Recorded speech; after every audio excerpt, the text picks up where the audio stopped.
The X-Zone Radio Show with Rob McConnell is largely an opinion talk show.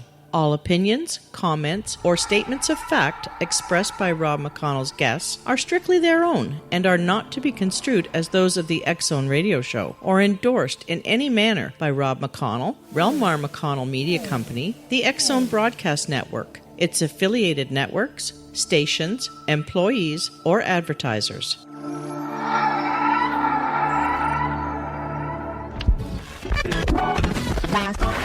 All Hit Radio.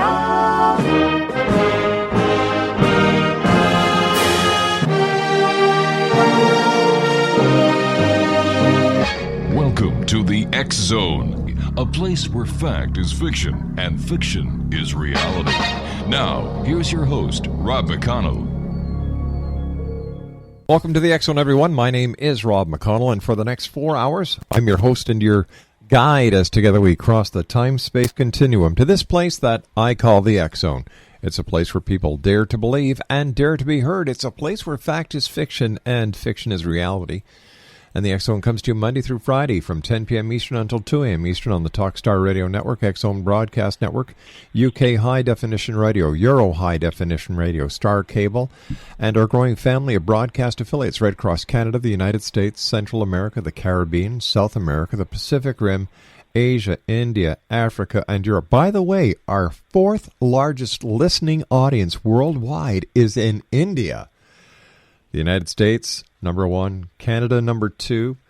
The United Kingdom, number three. And the number four largest listening area to the X-Zone Radio show is in India. So to all our listeners worldwide, welcome to the X-Zone. If you'd like to send an email, xzone@xzoneradiotv.com. And we have a great show in line for you tonight. My first guest is no stranger to the X-Zone. Steve Alten is his name. And Steve's book that we talked about last year, Grim Reaper, The End Days, was being hailed as an epic must-read, is now in paperback. So we thought we'd ask Steve to come back and join us to talk about Grim Reaper. Steve, welcome back. Great having you with us again. It's always a pleasure, Rob, because your format is it fits in perfectly with my thrillers, which are fictional thrillers, but based a lot on fact and pretty scary stuff. Tell me, Steve, before we start talking about your book that has just come out in paperback, Grim Reaper, The End of Days, what is your personal opinion on all the hype pertaining to the end of the world and the end of the Mayan calendar come December the 21st, 2012? Well, I think that there are things that are beyond the physical world that we can't see or comprehend, and that are driven by our own actions. They're driven by our own actions as a human species. And at some point, we're going to have to pay the price, and that could be in 2012. Steve, stand by. You and I, we're going to take a break. But before we do Exonation, I would just like to remind everyone that this coming February the 17th, 18, and 19, I will be the Master of Ceremonies at the Body, Soul, Spirit Expo being held in Toronto at the International Center. That's, 6900 Airport Road in Mississauga, which is just on the other side. The International Center is just on the other side of Pearson International Airport.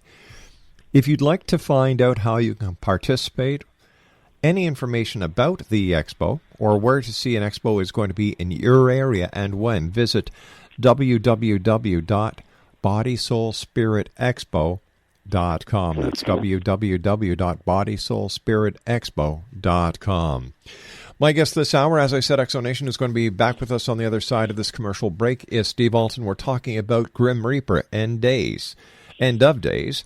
And for more information on Steve, visit his website at www.stevealten.com. That's www.stevealten.com. That's www.stevealten.com. Or you can contact him through his email address, meg82159@aol.com. That's Meg, that's MEG, 82159@aol.com. This is the X-Zone with yours truly, Rob McConnell. We're coming to you from our studios in Hamilton, Ontario, Canada. Toll-free worldwide, 1-800-610-7035. Email xzone@xzoneradiotv.com. On MSN Messenger, xzoneradiotv@hotmail.com, and our website, www.xzoneradiotv.com. Happy Labor Day to one and all from everyone here in the X Zone, and I'd like to welcome and say hello to two affiliates of ours, KOHI in St. Helens, Oregon, and KKRP in Oklahoma. We'll be back on the other side of this commercial break in 2 minutes with Steve Alten. Don't go away. Take a step back in time and discover old Florida cuisine at Marsh Landing Restaurant in Fellsmere. Enjoy delicacies such as frog legs, gator tail, catfish, and swamp cabbage, or enjoy the more traditional cuisine like hand-cut Angus steaks, ribs, and seafood. Join us for breakfast with a southern flair featuring sweet potato pancakes, biscuits, and gravy, and much more. Planning a party? Marsh Landing's private dining room can accommodate groups from 8 to 80 people. While you're visiting, enjoy the historic pictures, artifacts, and stories that line the walls. Marsh Landing is truly a unique experience. Marsh Landing Restaurant, 44 North Broadway in historic Fellsmere, or visit marshlandingrestaurant.com. Marsh Landing, old Florida cuisine at its best.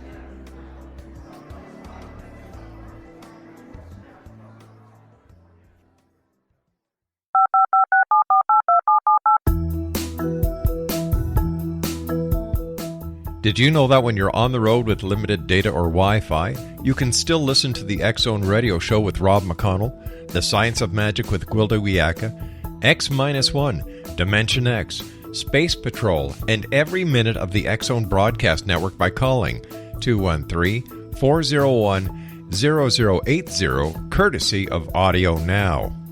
No smartphone, app, or internet needed. It saves your data plan, and it's free if you have unlimited minutes. Call 213-401-0080 to listen on any phone, anytime, anywhere. Remember 213-401-0080 for the best of the paranormal, parapsychology, and sci-fi radio programming anywhere, 24/7, 365.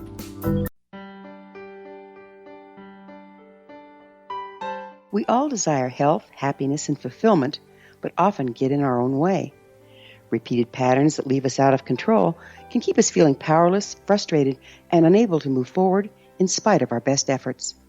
Unconscious patterning disconnects us from our gifts, often destroying the very thing we seek. But there is an answer.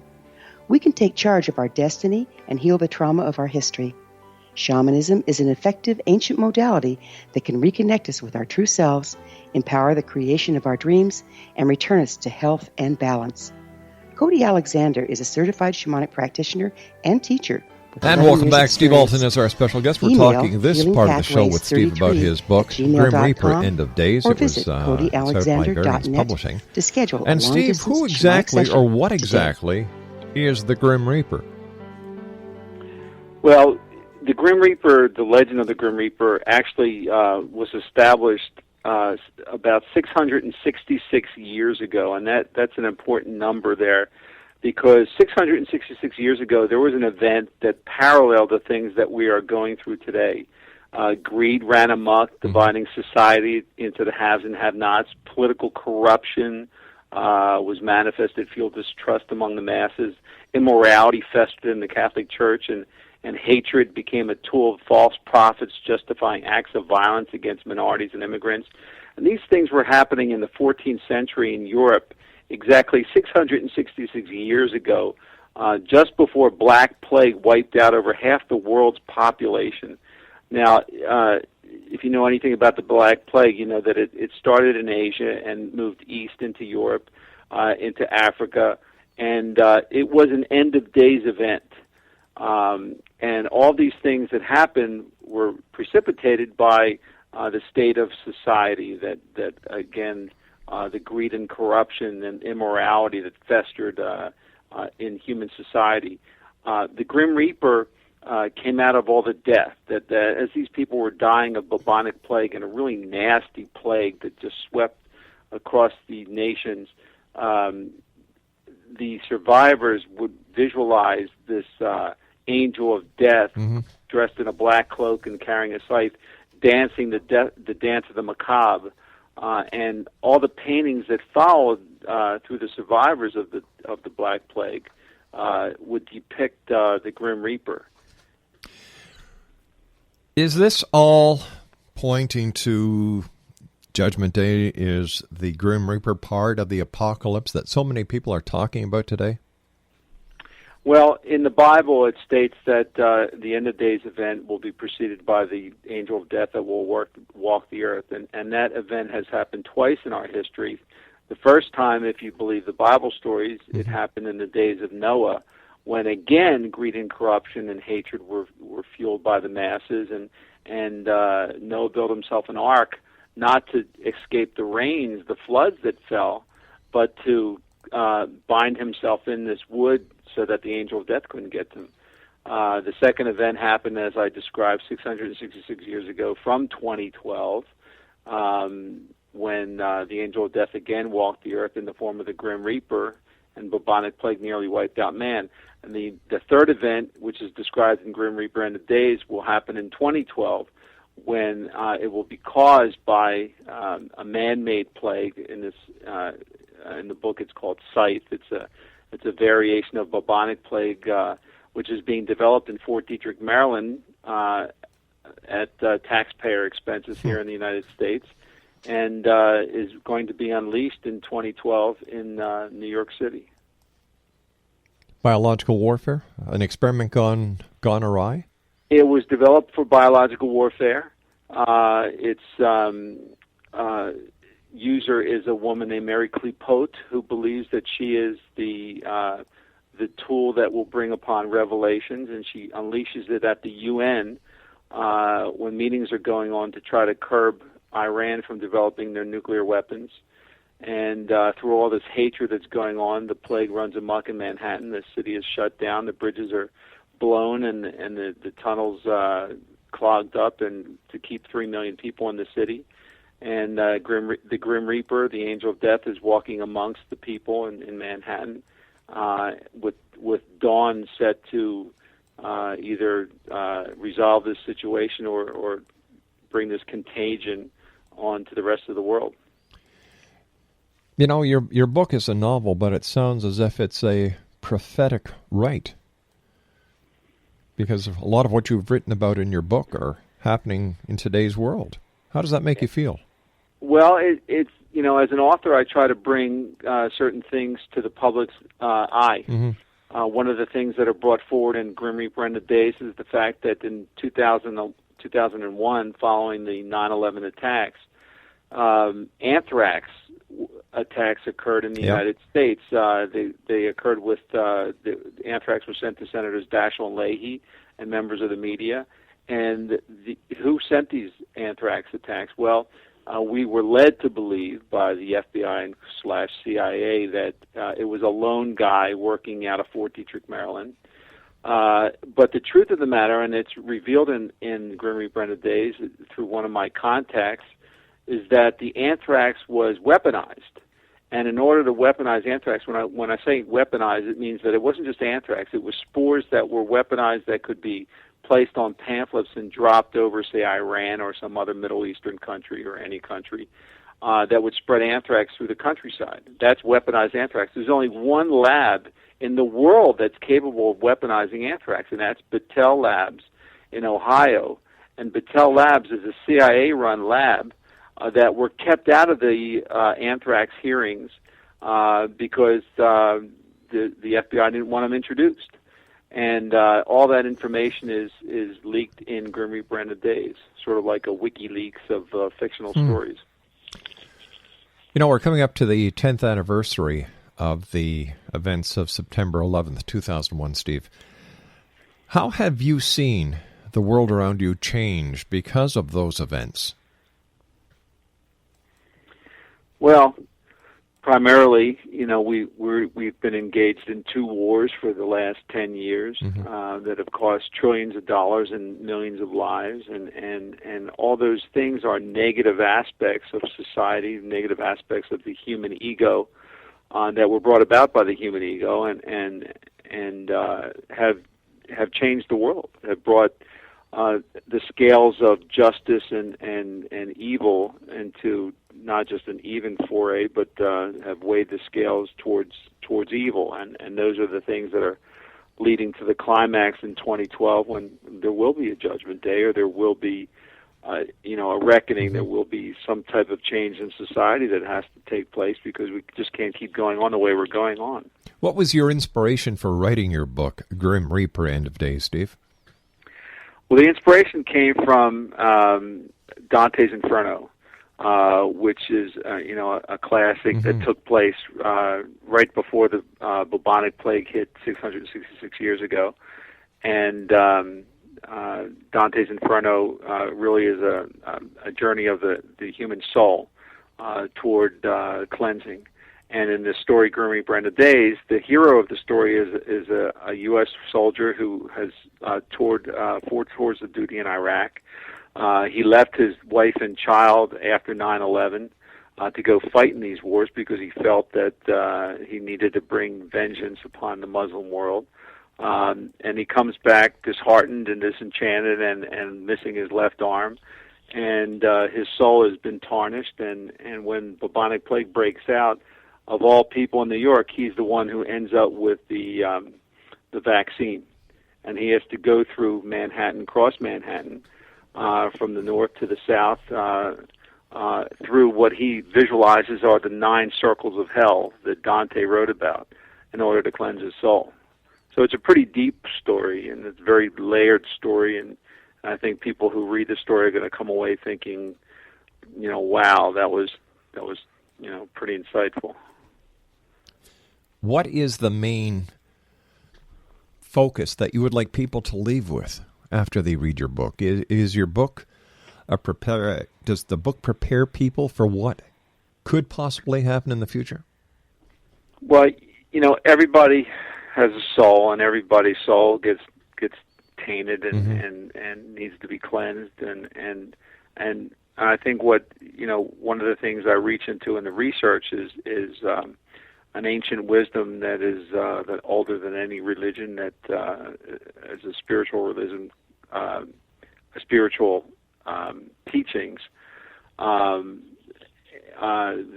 that deal with the physical world and why we're here and why we were created in the first place and why the Big Bang happened, and all these things are revealed through the storyline of its characters. Why do you think we are here, Steve? Well, it's not a question of why I think we're here. It's one of the things I'm studying is Kabbalah, which is a 4,000-year-old wisdom that basically decodes the Torah, decodes the Bible, and teaches us why we're here, and that there is a purpose. And in short, the purpose is to love thy neighbor. And but it gets much more involved than that. That there are things that we can do to bring light into our vessel, light into our soul, and when we do those things, wonderful things happen. When we don't do those things, we're left at the mercy of our ego, our true Satan, which is trying to get us to do the right thing. Tell me, Steve, do you think it's too late for this world of ours to turn around, make amends, and avoid a total cataclysmic finale? It's never too late. That's the thing. It's never too late for redemption, and that's what the hero of the story has to learn, that it's never too late, no matter how tarnished his soul may be, that that the most light can come from the most darkness, that it's when a person redeems himself that brings the most light into the world. Steve, stand by. You and I have to take our news break at the bottom of the hour. We'll be right back. Exo Nation, our special guest of this hour is Steve Alten. He's the author of Grim Reaper, End of Days. And he's also the author of Meg, a novel of deep terror. We're going to be talking to Steve a little later on this hour about Meg as well. He earned his bachelor's degree from Penn State University, his master's from the University of Delaware, and his doctorate from Temple University. He is the author of 10 published novels, including 4 New York Times best-selling and 2 international bestsellers, with 3 of his series optioned as major motion pictures. Who knows? We may be watching Grim Reaper and Meg on the big screen soon. Steve Alten's our very special guest, www.stevealten.com. And we'll be back on the other side of this commercial break with the news as we continue here in the X Zone from our studios in Hamilton, Ontario, Canada. Don't go away.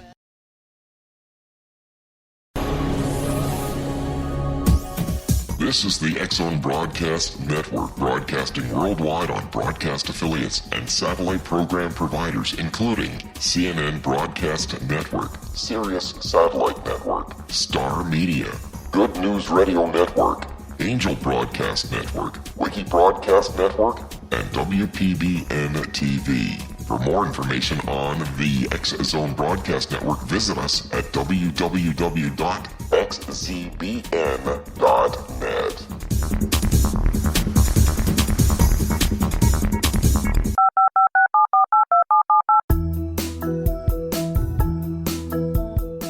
Did you know that when you're on the road with limited data or Wi-Fi, you can still listen to the X-Zone Radio Show with Rob McConnell, The Science of Magic with Gwilda Wiyaka, X-1, Dimension X, Space Patrol, and every minute of the X-Zone Broadcast Network by calling 213-401-0080, courtesy of Audio Now. No smartphone, app, or internet needed. It saves your data plan, and it's free if you have unlimited minutes. Call 213-401-0080 to listen on any phone, anytime, anywhere. Remember, 213-401-0080 for the best of the paranormal, parapsychology, and sci-fi radio programming anywhere, 24/7, 365.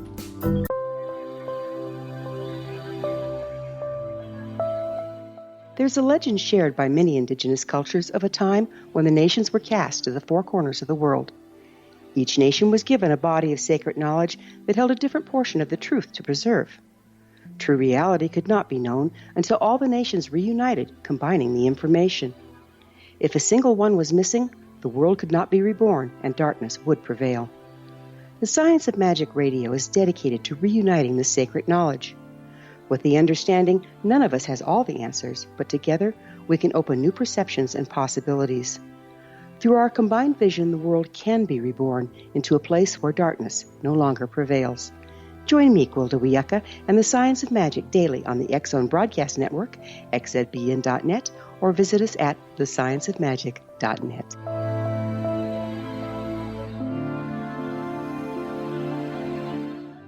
And welcome back, everyone. Steve Alten is our special guest. His website is www.stevealten.com. He's the author of, well, we're talking about two of his books today, Grim Reaper, End of Days. And Steve, I still remember the first time you were on with us, we talked about your book, Meg, and what has the consensus been of Meg now that there have been so many discoveries made, including gigantic sharks, even living in salt-free water? Once again, it seems like you're a prophet.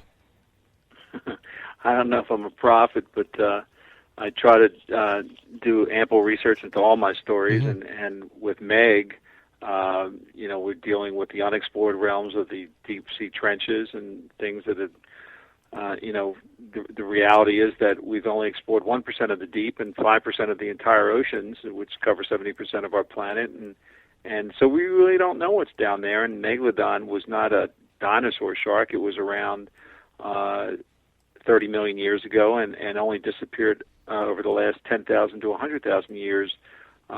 Where man has certainly been around, and so they still could be out there in the deep waters, and it wouldn't shock me if one day something was spied moving along the surface. Although if they live in the deep waters, there's no reason for them to surface and show us their telltale dorsal fin.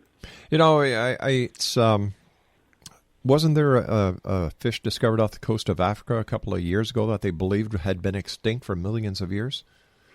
Yeah, coelacanth is a right, lobe-finned fish that was discovered off the coast of Africa. It was around, I think it was a 300-million-year-old species that was believed to have died off hundreds of millions of years ago, and there they are, living in the deep waters off of Africa. What would Meg have eaten? Well, we know that Meg ate whales because we find whale fossils with megalodon teeth still stuck in the bone. But, they would pretty much anything they wanted, obviously, but whales were their primary staple of their diets. I wonder if any giant squid have ever been attacked by the Meg. Oh, I'm sure, and In fact, I have a new ebook out called Meg Origins. It's actually the prequel of the Meg series. It's available only in ebooks. And Meg Origins opens up with the HMS Challenger, which is the exploratory ship, which was the first ship to chart the oceans on a 4-year voyage. And they found thousands of megalodon teeth in the Philippine Sea, right around the Mariana Trench, and where the story takes place in Meg, and so there's a lot of eye-opening information right in that prologue that deals with the history of ocean exploration and where we find all these megalodon teeth. What other creatures did you include in the book, Meg? There are chronosauruses, which were a species that also in one particular genre of the species inhabited the Philippine Sea plate. So, they're active in the book, as well as other species that had come across in Meg Hell's Aquarium, which was the 4th book in the series. If Meg was to be found today, where would be the most likely place that explorers would be able to find Meg? Again, in the deep waters. You have to realize that we've only touched upon the deep waters. There are the surface waters, which go down to about 1,100 feet. And after 1,100 feet, light doesn't penetrate the deep, and that's where you have the biggest living realm on the planet, the midwaters, which are a couple miles down or 1,100 feet to a couple miles down. And there you have all sorts of different species that really we didn't know about until the Alten submersible came around in 1977. Then you've got the deep waters, along the sea floor, where you've got hydrothermal vents spewing these 700-degree Fahrenheit waters into the bottom, and you have a whole different life forms that live outside of photosynthesis, outside of the light, into a form called chemosynthesis. And chemosynthesis is chemical substance that enables tube worms to live and produce bacteria that enables them to live, and then fish feed off of that. Steve, why do you think there hasn't been that much exploration done of these uncharted, unexplored areas? I find it ironic that we're spending all this money going to Mars when we should be researching and exploring our own planet first.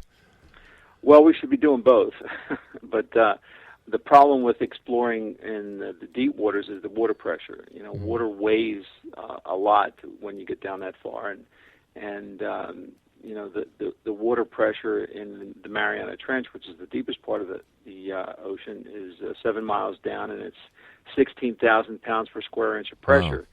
And so you've got to develop machines that are able to operate in those type of pressure situations, and it's expensive, and it's high tech, and it's actually easier to send a spaceship up into to Mars or the moon than it is down 7 miles deep. I would imagine that with the new advances in robotic technology, that investigating the deeper aspects of the oceans one day is going to be a lot easier than it is right now. Yeah, and it will be pushed by exploration that leads to profit. If there's money behind it, if they find some type of substance down there that can yield new energy sources or whatever it might be, then that's going to be the motivation to go down there. That's scary, because if there is unknown life that we haven't discovered yet down in these trenches, which I'm sure there is, and we start the exploration of exploration for profit, as I'd like to call it, let's just take a look what we did in the Gulf of Mexico not that long ago. Just imagine the damage we do to the ecosystem that I imagine would be a lot more fragile due to the high pressure and so on in these trenches if we were in fact to go exploring and bang, we have another oil disaster like we had in the Gulf. Well, I don't think they'll go down that deep to get oil. That's just too impractical. But one of the things that Meg Origins hints around that is that there are manganese nodules down there that could contain helium-3, and helium-3 is a gas that may make cold fusion possible. So if we can go down there to get it, then we may run into a megalodon or two. Interesting times ahead. Steve, talking about monsters, Loch Ness. What's your take on the Loch Ness monster? Well, my take, which I've been on your show before to speak about, deals with my book, The Loch, which is a modern-day Loch Ness thriller that details what the Loch Ness monster really is and what it's not. It's not a plesiosaur. It's not some friendly dinosaur that, that comes out in these Disney pictures. It's, it's not an air-breathing reptile. It's something a whole lot more vicious and a whole lot more cold-blooded. And I don't want to give it away, but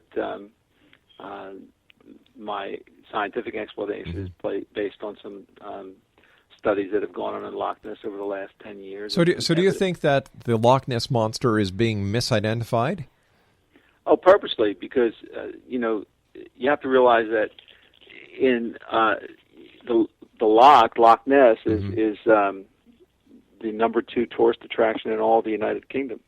And people go there wanting to see some long-necked plesiosaur, and so they have souvenir shops set up with little plesiosaur stuffed animals, and they have boat tours of Loch Ness looking for these things, and they've got photos that have been taken over the years, and a lot of them have been fake. And but in reality, there can be a large species that inhabits Loch Ness, but it's nothing like they portray. How long does it take you to do the research on your book? For example, let's use the Loch for now. How long did it take you from conception to the point where you actually started the research that you used in your book? Well, research begins in the beginning of any project to make sure that there's a viable story, and it fleshes out the story, and then the research continues during the writing of the book. So from start to finish, with the Loch, it probably took about a year. From the start to finish for a novel like Grim Reaper, which was the most layered novel I've written, that one took 2 years. What is your advice, Steve, for anyone listening tonight who believes they have a book inside of them, but they're just unwilling to take that chance? And, because a lot of people don't like rejection. I offer free writing tips at www.stevealten.com, ALTEN.com, and so I can take you through a step-by-step process of what it takes to get published. But the number one piece of advice I offer new writers is don't write things that you think that you know. You have a story that took place, over the summer with your aunt Tilda or whatever it might be.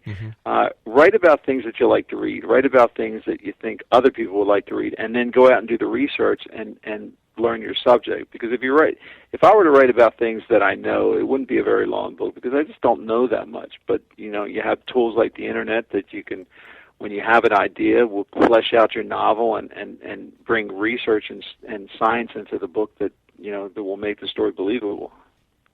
How do you think the internet has changed writing for authors like yourself?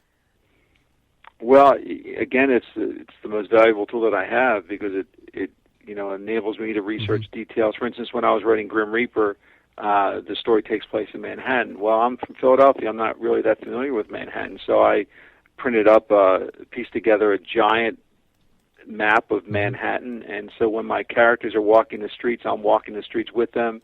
I'm able to, access details about each particular street, what stores are there, what restaurants are there, what they're serving for lunch.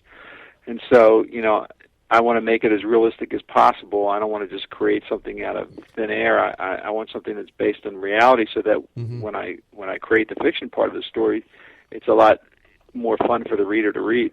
It almost sounds as if that you play the role of each of the characters in your book as you're writing it. Well, you have to, including the Grim Reaper, because the Grim Reaper is a character in the story too. So, is the Angel of Death an evil figure? No, it's not an evil figure. It's a figure of death, and it has a history to itself. You've written a book about the Loch. You've written Meg. You've written Grim Reaper. Tell me, do you think, or what is your opinion on life elsewhere off this planet? And do you, Steve Alten, think that this planet has been visited or is being visited by extraterrestrials?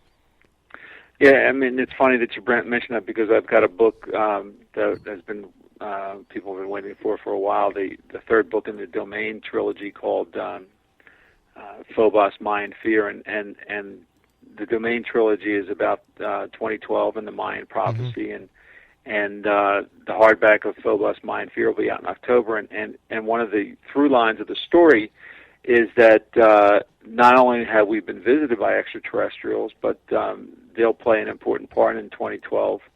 And they are the reason that we haven't returned to the moon. They are the reason behind Area 51 and sightings that have gone on, and the military-industrial complex has kept that information to themselves for profit-oriented reasons, as well as others. And so there's a whole storyline behind Phobos, Mayan Fear that will come out in October.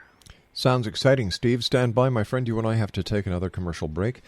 Always great having you on the show, Steve, and congratulations on all the great work that you do. Thank you. Exo Nation, Steve Alten is our special guest. www.stevealten.com, SteveAlten.com. Once again, Body, Soul, and Spirit Expo, February 17, 18, 19 at the International Center, 6900 Airport Road in Mississauga, Ontario. I'm going to be the Master of Ceremonies. We're also going to be having the X Chronicles booth, the X-Zone Radio Show, X-Zone TV Show, Paragators, Relmar McConnell Media. We're all going to be there. We'd love to meet you. So if you'd like to find out information about how you can participate, how you'd like to visit, or if you'd like to become an exhibitor, contact Chandler Armstrong at the Body, Soul, and Spirit Expo, their website, www.bodysoulspiritexpo.com. That's www.bodysoulspiritexpo.com. Steve Alten is my guest. We're talking about two of his books, or three of his books this hour so far, Locke, Meg, and Grim Reaper, End of Days. My name's Rob McConnell. Steve Alten and I will return on the other side of this commercial break as we continue from our studios in Hamilton, Ontario, Canada. Once again, Steve's website, www.stevealten.com.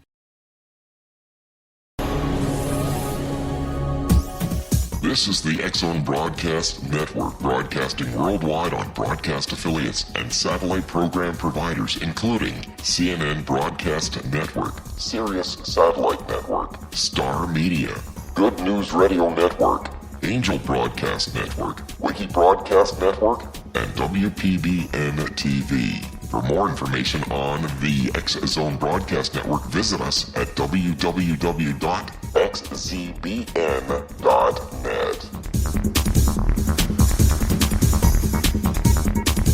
19 Sergeant Central. 19 Sergeant check. Officers on the scene. Hi, I'm Larry Lawson, host of Paranormal Stakeout.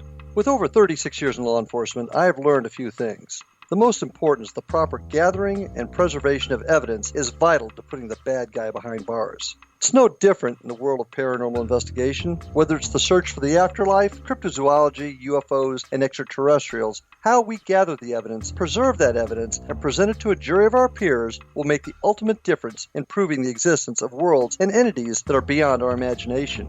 Join me, Larry Lawson, every week on Paranormal Stakeout when, along with my guests, we'll take a journey to prove with indisputable evidence what man has struggled to believe for centuries. Go to xzbn.net for the broadcast schedule and check me out at paranormalstakeout.com.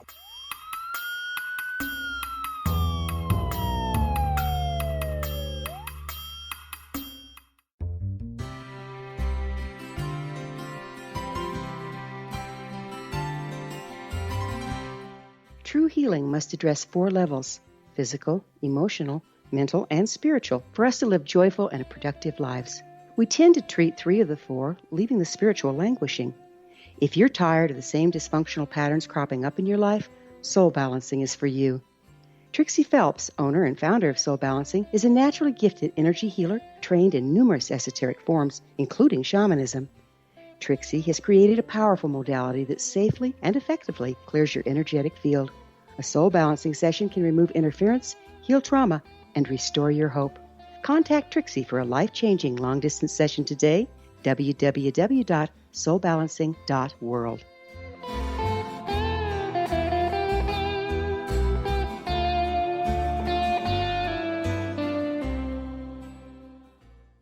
And welcome back, everyone. I'd just like to say hello to all the people that we met at the Canadian National Exhibition in Toronto this weekend, as Laura and I were there promoting the X-Zone radio and TV show. And it's always great to meet the members of the X-Zone family. So once again, to all of you who dropped by to see us with the X-Zone Cruiser, thank you very much. Always great. And love your ideas, and we're going to try and get as many of the guests that you suggested on over the next couple of weeks and months as the X-Zone gets into the year 2012. By the way, www.xzone2012.com. It's going to be one heck of a site. Steve Alten's our special guest. And Steve, before we went to the commercial break, we just started talking about extraterrestrials. And, you know, you're into history, you're into science. I was just wondering if you believe, like so many others do, that the Nephilim, or the giants of old, those who descended from the sky that were talked about in biblical times, could actually be extraterrestrials, and that they did have a guiding, what's the word I'm looking for here? Influence? Influence, yeah, into our growth and into our development. Yeah, actually, the Domain series plays up upon that a lot, that the Nephilim, in Genesis 6 were mentioned, and the Nephilim are the fallen ones, and the fallen ones from where? It's from a higher intellect, and that they did breed with the women of that time period, and which was around the time of the flood, and that they did have a genetic effect on our species. Phobos, Mayan Fear, which comes out in October, gets into that a lot with the Rh negative factor, that Rh negative being Rh, which stands for rhesus, as in rhesus monkey, that 15% of the people on this planet are Rh negative, meaning that they don't have a genetic code that takes it back to a primate. So where did the genetic coding come from? Did it come from the Nephilim? Did it come from another species of humans that and not primates? And so the story gets involved in all that, and it also brings in research that I was able to obtain permission to use from Dr. Stephen Greer, who has a project that deals specifically with extraterrestrial encounters that have happened over the last 4 decades. Is it possible then, Steve, that the missing link is actually the ET connection? Yeah, it's very possible. And the book storyline really gets into that a lot. Steve, how can our listeners get copies of your books, and where can they download your new ebook from? Well, Mega Origins is available on Amazon through Kindle and Nook on Barnes & Noble and any other ebook readers, and it's only 99 cents. It's filled with 9 original images that were created by an award-winning artist, and it really packs a lot for 99 cents, and that's available on all ebook readers.